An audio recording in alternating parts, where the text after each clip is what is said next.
The credit union idea is really a modern idea that's more than 150 years old. The movement toward cooperative credit arose out of specific historical circumstances. Understanding how we as credit unions got to where we are now can give you a perspective on what our values and purposes are in today's time. So we'll take a look at how the credit union idea developed and how that idea helped build and shape our credit union, WEOKIE Credit Union.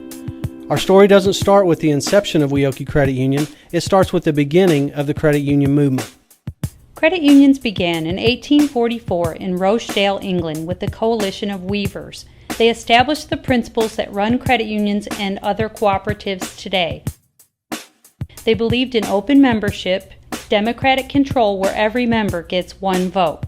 They believed in distributing their surplus to their members, building financial stability, non-discrimination, service to members who trade or do business with them. They believed in the promotion of education. These Rochdale cooperative principles are what help shape the credit union principles that serve as our philosophical foundation today. This philosophy of cooperation is what the credit union movement was built on.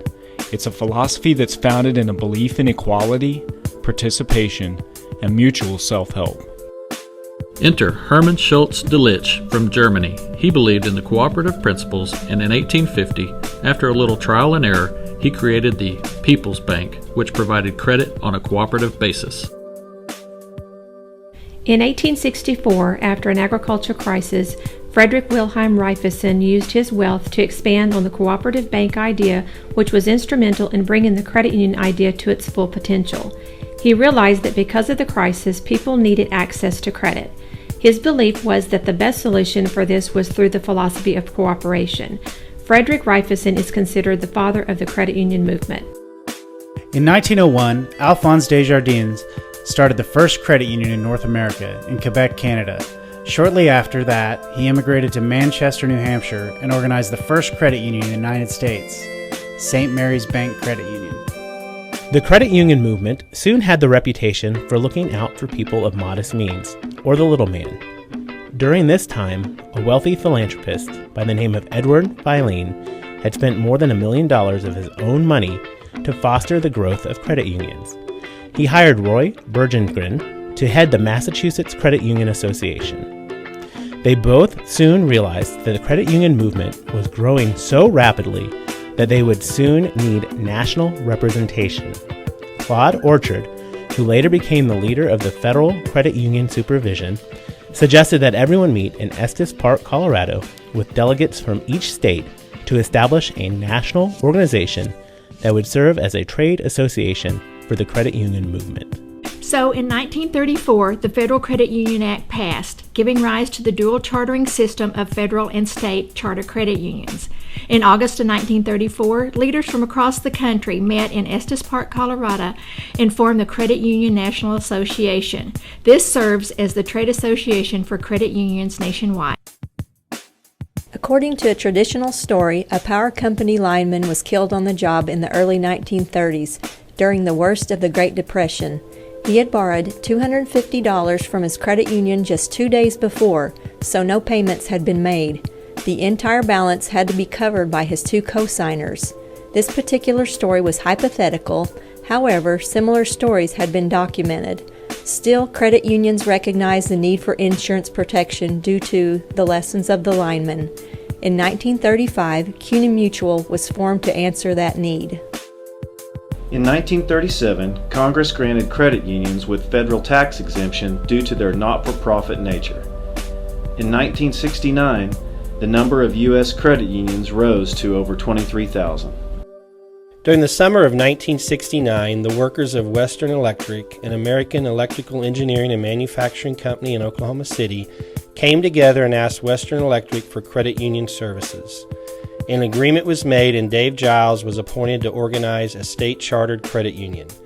Western Electric used the initials W and E as part of their employee association, and the name WEOKIE was already being used by plant employees. State charter was granted and WEOKIE Credit Union came into existence on August 19, 1969. WEOKIE Credit Union's first branch was inside the Western Electric plant. An individual from the Oklahoma Credit Union League by the name of Marvin Cottom was brought in as the founding employee of WEOKIE Credit Union. Marvin started with the title of staff training and later became the first president and CEO of WEOKIE Credit Union. The first membership drive was held in December of 1969. It successfully brought in 1,786 new members. In 1970, the worldwide credit union movement found representation in the form of the World Council of Credit Unions. The worldwide credit union system reinforced that we are all here for the member, as pictured in the graphic. In 1975, WEOKIE merged with Dayton Tire and Rubber Company's credit union. To meet the needs of the additional members, WEOKIE rented its first office outside of the Western Electric plant. That same year, WEOKIE was among the first credit unions in the state of Oklahoma to pilot share draft accounts, also known as checking accounts. In the fall of 1977, construction started on WEOKIE's main office at 8100 West Reno, which was right next door to the Western Electric plant. The full-service main office location was completed in 1979. As members took advantage of this location, WEOKIE grew to $20 million in assets with over 15,000 members. They also took advantage of WEOKIE's new mortgage lending services, which included a 10- and 20-year note. Despite difficult economic times in Oklahoma in the 1980s, WEOKIE continued to thrive with style and flair, along with many new services such as money market accounts, individual retirement accounts, and visas. And as membership continued to grow, a new location was rented in South Oklahoma City.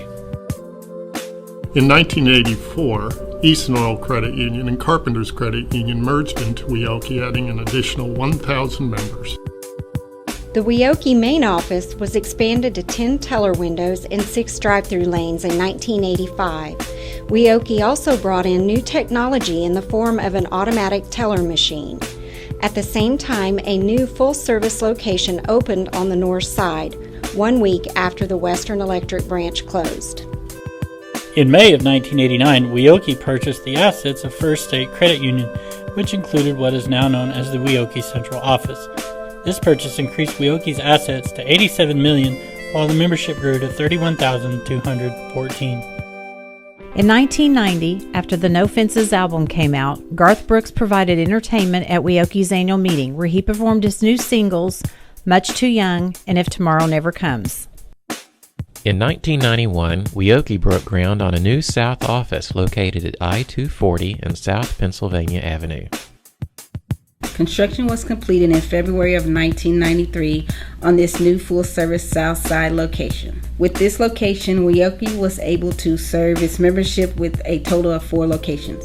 In 1996, WEOKIE joined the Credit Union Service Centers, which gave WEOKIE members account access around the state. WEOKIE also introduced a new kind of branch, Home Branch. Home Branch provided new technology that allowed members to access their accounts 24 hours a day from home.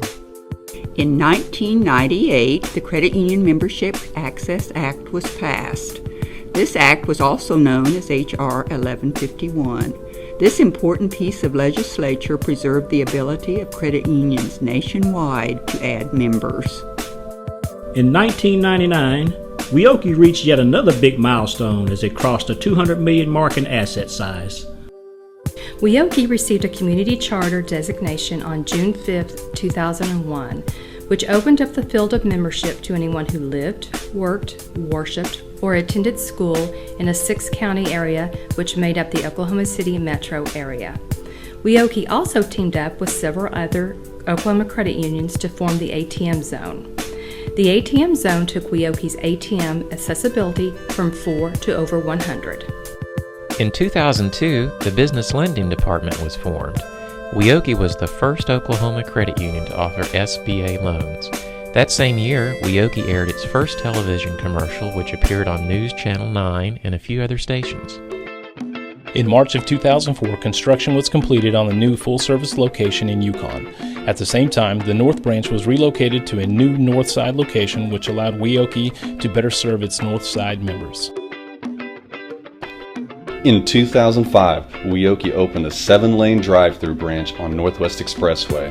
Shortly after, a full-service branch opened in Edmond, bringing the total number of WEOKIE branches to 7. In October 2006, WEOKIE reached another incredible milestone. WEOKIE grew to $500 million in assets. That same year, the WEOKIE Foundation was established to serve the community through a full-time effort of financial education, the awarding of scholarships, and charitable giving. On July 11th of 2007, WEOKIE opened another full-service location in Moore, Oklahoma. After visiting with design consultants, WEOKIE also began implementing a major logo change to reflect the growth and stability of WEOKIE in the community. After 37 years of dedicated service, Marvin Cottom retired as president and CEO of WEOKIE Credit Union. After that, Brent Taylor, a long-term WEOKIE employee, stepped in as WEOKIE's second president and CEO. In 2009, WEOKIE opened a second drive-through express branch on the south side of Oklahoma City, which gave WEOKIE a total of 9 service locations in the metro area. In 2010, WEOKIE's field of membership expanded from 6 counties to 8, including Grady and Lincoln County. That same year, WEOKIE built an additional building at the main office area that served as the operations center for WEOKIE staff. The building was completed in December of 2010 and named the Jack D. McCurdy Operations Center in honor of long-term volunteer Jack McCurdy. In 2011, WEOKIE implemented a new community service program, which over the years would allow staff to volunteer in the community while working normal business hours. In 2013, the credit union movement found new challenges for preserving their tax exemption status. As a result, a nationwide campaign kicked off which was called Don't Tax My Credit Union. WEOKIE was one of the many credit union players to join in the Don't Tax My Credit Union campaign. In August of 2014, with more than 55,000 members, over 185 employees, and a unique history spanning 45 years in the Oklahoma City metro area, WEOKIE Credit Union reached its biggest milestone, weighing in at $1 billion in assets. And today, as we continue to move forward, remember the philosophy of cooperation that serves as our foundation. Being a credit union has a profound effect on how we do things. But the way philosophy drives specific decisions and actions isn't always immediately apparent.